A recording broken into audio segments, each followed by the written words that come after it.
প্রতি বছরের ন্যায় এই বছরও একটা ছোট্ট গ্রাম, ছোট্ট একটা বুথ কিংবা কয়েকটা পাড়া নিয়ে যে প্রতি বছর এই গোথলা রায়রামপুরের সমস্ত সাধারণ মানুষকে সঙ্গে নিয়ে সমস্ত সাধারণ মানুষের যে আশা ইচ্ছা, যেখানে একটা মা জগদ্ধাত্রী পূজা সুন্দরভাবে তারা পালন করবে। তাই সেই মা জগদ্ধাত্রী পুজোর দ্বার উদ্ঘাটনের সেই শুভ দিনে শুভ মুহূর্তে আমরা মঞ্চে পেয়েছি আজকের এই অনুষ্ঠানের প্রিয় সঞ্চালক মাননীয় সম্মানীয় দীপঙ্কর চক্রবর্তী মহাশয় থেকে শুরু করে উপস্থিত আছেন, একটু আগেই বক্তব্য রাখলেন এই ফলতা অঞ্চলের অঞ্চল সভাপতি, আমার সহকর্মী সযোদ্ধা সতীর্থ মাননীয় সম্মানীয় মানস পান্ডা মহাশয় থেকে শুরু করে উপস্থিত আছেন ফলতা পঞ্চায়েত সমিতির সভানেত্রী মাননীয়া সম্মানীয়া সঞ্চিতা মণ্ডল মহাশয় থেকে শুরু করে উপস্থিত আছেন এই ফলতা অঞ্চলের পঞ্চায়েত প্রধান মাননীয়া সম্মানীয়া সবরী সর্দার মহাশয় থেকে শুরু করে উপস্থিত আছেন এই গ্রামের বাসিন্দা, একসময় এই পঞ্চায়েতের প্রধান ছিলেন আমাদের সকলের বর্ষিয়ার নেতা মাননীয় সম্মানীয় দেবকুমার দলুই মহাশয় থেকে শুরু করে উপস্থিত আছেন এই অঞ্চলের চেয়ারম্যান সম্মানীয় বিকাশ হালদার মহাশয় থেকে শুরু করে উপস্থিত আছেন সহকর্মী বুদ্ধদেব মণ্ডল মহাশয় থেকে শুরু করে উপস্থিত আছেন এই পঞ্চায়েতের উপপ্রধান ভাতৃপ্রতিম আব্দুল মান্নান থেকে শুরু করে উপস্থিত আছেন আমার আরেকজন সহকর্মী সম্মানীয় প্রদীপ সাপুই মহাশয় থেকে শুরু করে উপস্থিত আছেন এই অঞ্চলের কমিটির অন্যতম দায়িত্বপ্রাপ্ত নেতা সম্মানীয় অরূপ প্রামাণিক মহাশয় থেকে শুরু করে উপস্থিত আছেন বিশিষ্ট সমাজসেবী এবং বিবেকানন্দ স্কুলের প্রধান শিক্ষক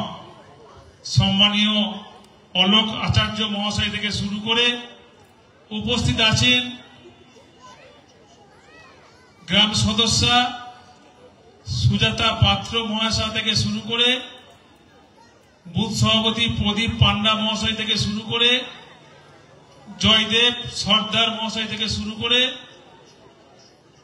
পুজো কমিটির সম্পাদক সুব্রত সাপুই মহাশয় থেকে শুরু করে এছাড়া উপস্থিত আছেন আমার সামনে এই এলাকা এই গ্রামের সমস্ত সুধী নাগরিকবৃন্দ, আমার মায়েরা, দিদি ভাইরা, বয়োজ্যেষ্ঠ যারা আছেন এবং যারা দায়িত্ব নিয়ে আজকের এই অনুষ্ঠানটাকে আর সুন্দর থেকে সুন্দরতম জায়গায় পৌঁছানোর জন্য গুরু দায়িত্ব পালন করছেন এবং মাইকের আওয়াজ যতদূর পর্যন্ত যাচ্ছে প্রত্যেককেই মা জগদ্ধাত্রী পুজোর প্রীতি, শুভেচ্ছা, ভালোবাসা এবং উষ্ণ অভিনন্দন জানাই। আপনারা জানেন জন্মিলে মরিতে হবে, অমরকে কোথা পাবে। আমরা প্রত্যেকেই কিন্তু মরণশীল। কোন মানুষ বলতে পারবে না যে সারা জীবন সে বেঁচে থাকবে, কারোর 10 বছর বেশি, কারোর 10 বছর কম। তাই মানুষ যখন মরণশীল, তাই আমাদের প্রত্যেকের উচিত যে কোনো কাজ করব ভাবিও করিও কাজ, করিও ভাবিও না। তাই আমাদের মাথায় রাখতে হবে, যখন আমাদের মৃত্যু অনিবার্য, তাই আমাদের প্রথম উচিত মানুষকে সঙ্গে নিয়ে চলব, মানুষকে ভালোবাসবো, মানুষকে ভালো রাখবো, আর মানুষকে ভালো করতে হবে। সেই মানসিকতাটা প্রথম আমাদের মাথায় রাখতে হবে, তবেই আমার মনুষ্যত্বটাকে জাগ্রত করতে পারব। ঠিক একই সঙ্গে আমরা যখন ফলতা অঞ্চল তথা ফলতা বিধানসভার প্রত্যেকে আমরা ভূমিপুত্র, প্রত্যেকে আমরা স্থায়ী বাসিন্দা, তাই আমাদের প্রত্যেকের উচিত আমাদের সমাজকে, আমাদের পরিবেশকে, আমাদের পাড়াকে, আমাদের গ্রামকে, আমার অঞ্চলকে, আমার বিধানসভাকে, একই সঙ্গে আমাদের বাংলাকে এবং দেশকে সুস্থ রাখবো, ভালো রাখবো, শান্তি রাখবো। সেটা আমাদের মনের মধ্যে সেটাকে জাগ্রত করতে হবে, তবেই তার মানবিকতা। তাই আমাদের প্রত্যেকের উচিত আমাদের মানবিকতা এবং মনুষ্যত্বকে জাগ্রত করতে হবে, তবেই আমরা আগামী দিনে এই সমাজ সহ মানুষকে আমরা ভালো রাখতে পারব। আমাদের উচিত সর্বপ্রথমেই মানুষের মন জয় করতে হবে, মানুষের মনের অন্তরে আমাদের জায়গা করতে হবে, সেইভাবে আমাদের পথ চলতে হবে। আমরা যারা আজকে রাজনীতি করছি, আমরা রাজনীতি করার মুখ্য উদ্দেশ্য কি? যে মানুষের মনের অন্তরে জায়গা করতে হবে, তবেই তো আমরা মানুষকে পরিচয় দিতে পারবো, তবেই তো সেই মানুষ আমাদেরকে আগামী দিনে দুই হাত ভরে আশীর্বাদ দিয়ে আমাদের রাজনীতি জীবনটাকে আরো দীর্ঘস্থায়ী করবে, অর্থাৎ লংজিভিটি করবে। সেই মানসিকতা নিয়ে আমাদের আগামী দিনে পথ চলতে হবে। আজকের এই গ্রামের সাধারণ মানুষ, তারা কত চিন্তার মধ্যে থাকে, কত মানসিক চাপের মধ্যে থাকে, কিভাবে তারা সংসার চালাবে, কিভাবে পরিবার সংসার সবাইকে নিয়ে, ফ্যামিলিকে নিয়ে, পরিবারকে নিয়ে তারা জীবন কাটাবে, কত চিন্তার মধ্যে থাকে, কত চাপের মধ্যে থাকে। তাই আমাদের উচিত, সেই মানুষগুলো অনেক চাপে থাকে, মানসিক চাপে থাকে, তাই আমরাও চাইবো না সেই মানুষগুলোকে আরো বেশি বেশি করে চাপে রাখতে, বরঞ্চ আমরা চাইবো সেই পরিবারগুলোর পাশে থাকতে পারলে, সঙ্গে থাকতে পারলে, সুখ দুঃখের সাথী হয়ে তাদের সঙ্গে থাকতে পারলে তারা কিছুটা উপশম হবে, কিছুটা স্বস্তি পাবে। আর তাদেরকে স্বস্তি দিতে পারলে, তাদের মন জয় করতে পারলে, তাদেরকে ভালোবাসতে পারলে, তাদের মনে যদি আমরা জায়গা করতে পারি, তাদের অন্তরে যদি জায়গা করতে পারি,